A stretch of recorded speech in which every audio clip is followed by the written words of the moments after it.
Сквер воспитателей появился в 203-м микрорайоне Якутска. Проект реализован по инициативе заведующей детского сада номер 24 Сардана Марианы Ивановой, а также благодаря гранту, который выиграли в прошлом году по программе поддержки местных инициатив. Цель этого проекта – повышение статуса педагогов дошкольного образования и престижа профессии воспитатель. Скульптура полностью выполнена из бронзы. Автором композиции выступил заслуженный художник Афанасий Романов. Кроме этой композиции, планируют открыть фонтан около сквера.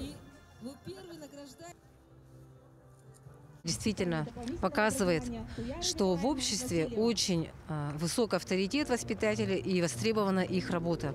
В городе Якутске работает более 4000 человек в сфере дошкольного образования, которые ходят, посещают дошкольные учреждения, более 23 тысяч детей дошкольного возраста.